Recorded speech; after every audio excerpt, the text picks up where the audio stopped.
What's happening, guys? I'm going to do a quick update this week because I haven't got loads of stuff to do in the reptile room. I'm going to kind of explain what my plans are for this month. I feel like I've hit a kind of milestone with the reptile room for now anyway, for at least the next couple of months. So I'll kind of explain what I mean by that, and we'll show you some of the tanks that I've built and how they've progressed.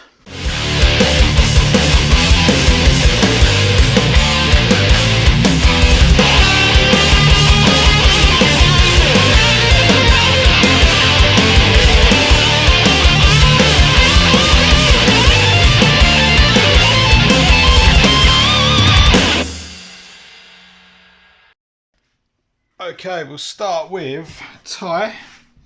So I've just done everyone's water bowls this morning because it's going to be another warm day. So get out nice and early, do the water bowls. Ty is she's just shed a couple of days ago. I need to get that out, but as you can see, there's clearly tons of woodlouse and stuff in there because that shed has just already, after 1 or 2 days, just started to disappear. So I'll pull that out. There you go. Oh, I missed that. There was a woodlouse just crawling all over it. In fact, there is a woodlouse right there. Can we see it? Maybe we can't. Either way, we'll pull that out. Oh, it's always hairy because she's awake.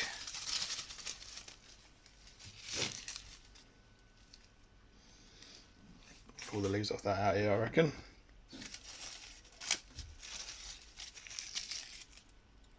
Okay, I might just leave that little crumpled bit in there for the woodlouse, being as it's covered in them. So anyway, yeah, her enclosure's doing pretty well. The Pothos has started to pick up. I did pull out the Monstera because that wasn't doing very good in that area. That was a rubbish area.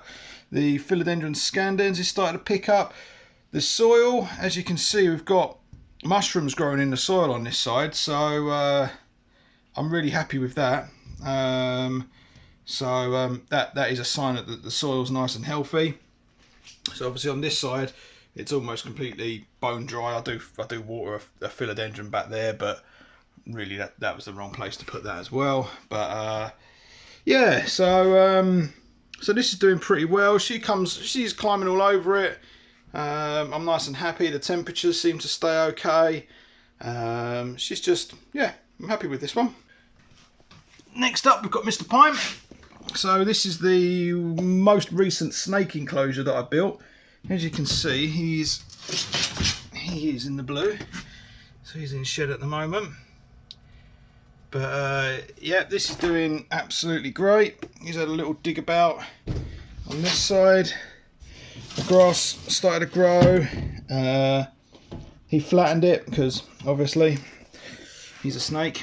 Snakes do that, don't they? So yeah, I'm really happy with this one as well. This one hasn't got much plant growth in it, so we've just got grasses and stuff scattered about. So I'm happy with that. He seems to be enjoying it. He seems to be out in this area a lot more than this area. Doesn't really use this too much anymore. This little hide box he's got in there, and he's just staying down in the down under this heat lamp. So check the temps. It is. I'm surprised that he spends a lot of time down here. This is pretty hot down this end. As we saw in the build video, I've got a fan running in there, so it's sucking the cooler. Well, it's sucking the air out of this corner over that way. You can see by that cobweb there, we've got some airflow in there. So that's pretty cool. It's not like a, it's not like it's not like wind, gale force wind in there, but there's a bit of airflow. It sucks the heat out, which is really cool for this weather, especially in the UK where we're getting sort of like the mid-20s at the moment. For us, that's pretty warm. I came into the reptile room yesterday. I forgot to open the windows. Forgot to open the windows, which are on the shade side, so they help to bring in the cooler air.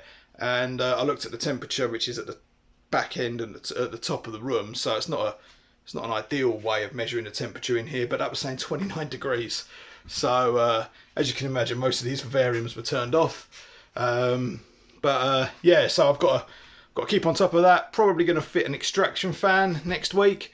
a nice big one, just to make this place look even more like a grow house or something. We're going to put a big extractor fan on the back and just have that on a thermostat so it just sucks the hot air out when it gets a little bit too much in here.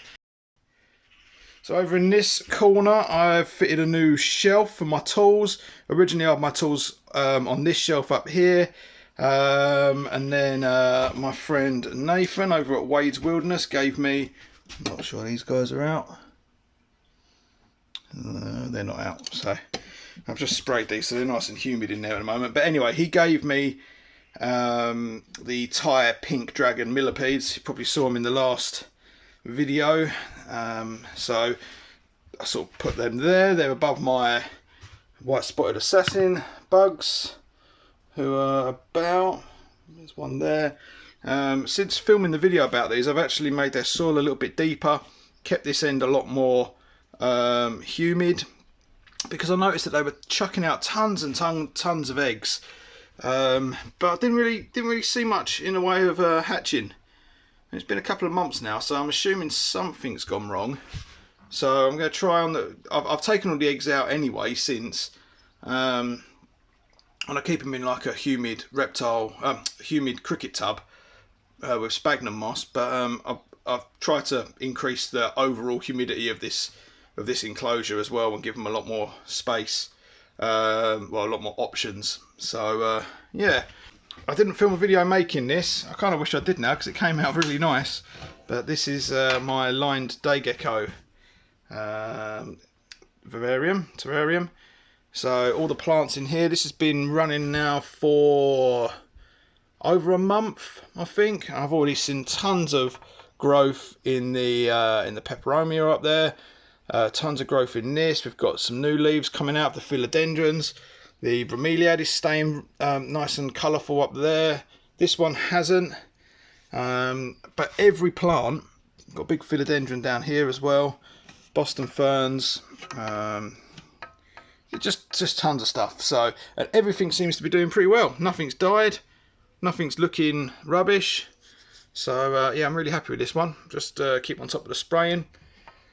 Daisy isn't in here too much anymore, so she's sort of sleeps in here at night, but then first thing in the morning she's straight out that hatch and out into the garden. So we'll go and see her in a minute. I'm sure she's doing something in the garden. She's pulled something apart, eating one of my plants. But this is going to be my focus for this month. So if you sort of followed at the beginning when I talked about this thing, this is a Royal Python enclosure. So it measures 5 foot long, 6 foot tall. It's 3 foot deep on that end, and it's 2 foot deep on that end. So it is a ginormous enclosure. We've got heat down here. So this ledge here has a heat lamp above it. We're going to be mounting heat up here. Probably going to go with some Arcadia D3 lamps or Reptile Systems D3 lamps. So we'll see about that. Haven't fully decided yet, or just a couple of halogens. We'll see. But there's going to be a couple of them up there. We're going to have, obviously, our plant growth light is already in there, which is just a sort of, again, an LED daylight lamp in there. And then we're going to add our UV in there as well. Climbing UV. Who would have known it for a Royal Python? Wow. So I can't wait to finish this. I've actually put in this piece of wood at the top here just to kind of take away some of the height of the glass, because these are 2 big panels of glass that are going in here. So I've taken away a little bit of the weight up there, and that also means if I ever get my measurements wrong, I can adjust this piece of wood to suit the glass when it comes, which is going to be a lot easier. So all this is done. These have got glass in the panels here. This needs to be stained. I've got a drill for the vents, and I've got to fit the actual electrics for the heat. So plant growth wise, I'm pretty happy with the plants. The alocasia's growing nice. Philodendron down there is not doing amazing. We've got other types of pothos scattered about. I did put in this as well. I had this just knocking around in the reptile room, and it was going to just die in a corner. So I thought I'd chuck it in there. It seems to survive anything. So if it can survive sort of sitting in a corner doing nothing, I'm hoping it can do in there. I've got me the monkey plant here, but I'm not particularly happy with that. I think I'm going to swap that out. It has started to grow, but if you forget to water it for like a couple of days, it really sort of tells you off. And yeah, it's I don't know if there's something wrong environment wise for this one.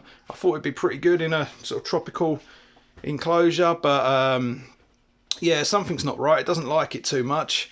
I say it's almost doubled in size since I got it, but I want it to at least cover the plastic trim, because I don't like that. So if I can get a plant that can sort of cover that over, and I just want it to sort of just go that way and just disappear. Well, just make, you know, these branches disappear and stuff. So I'm not sure that's the right plant for the job.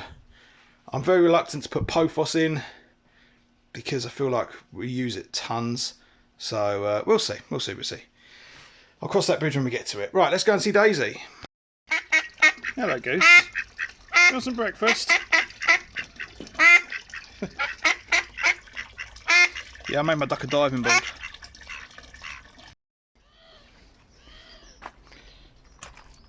There you go, I told you she'd be being naughty.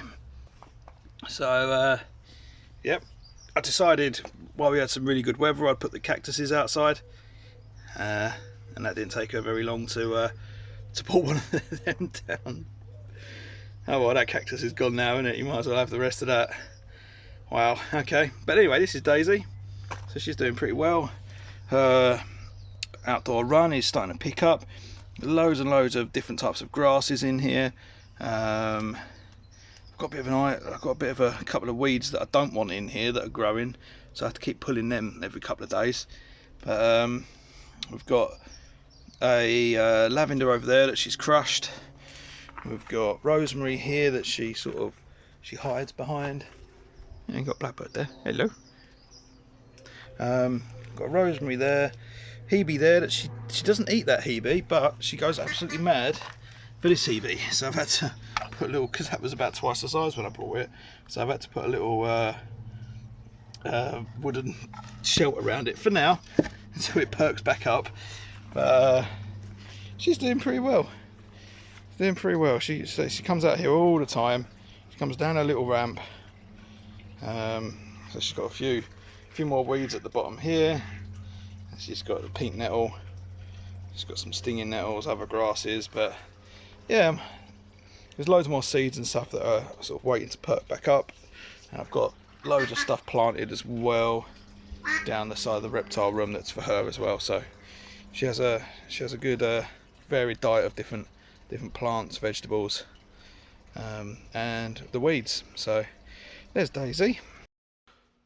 Okay, so last but not least is the milestone. So what I mean by that is I've finally cleared space there for the next 2 vivariums. So they're not actually going to go there. What I'm going to do is move all these 5 foots across, butt them up to this one, build these 2 again, put them in that corner, because that is going to be really tough to slot the new enclosures in if I've already built these ones here, because they stick out by 2.5 foot. So I'm going to move all these 5 foots along, build the new ones. They've got to be built in here, and then I move them in and slot them in. So that is after we've built this and got the glass in here. That is the next thing. So the milestone being that I had 2 4-foot vivariums here. So as I got these guys out, I managed to do a bit of a shuffle round. Everyone's now got a 5-foot viv. The spare 4-foot viv that I had, I've moved down here, and this has got Moose in it, who's she's a battered old girl. She came from a rescue centre years and years ago. They sort of just just gave it to me one day. So yeah, so she's living out in here for the time being. Eventually she'll be upgraded as well, but a 4x2 for her at the moment is pretty adequate. So she's just shed as well. I swear all these guys shed at the same time. I forgot to show you actually. So we've got Mr. Pine in shed in there. And if we move over to his daughter, she's also in shed. So they're both in shed at the same time. Coincidence? I don't think so. There's definitely something going on that makes all these guys shed at the same time. But that's where I am at the moment. So next videos will probably be doing stuff with the Python Viv. And then after that, we're saving up our pennies and we're building 2 more of these. Well, another stack of them. So 2 more 6-foot Vivs. And they're probably going to have the my black rat snake and another pine snake vivarium. So it's probably how it's going to go. They're the 2 bigger snakes, and then all that's left after that are the false water cobras. So that'd be cool. That'd be cool. So yeah, we'll catch you in the next build video. Thanks for watching, guys. If you like this video, please like, subscribe, all that sort of stuff. It'd be cool to see this channel grow and, don't know, do stuff. Let's see if we can get some UK reptile keepers as big as all the Americans in our little sheds in our gardens. Thanks, guys. See you later.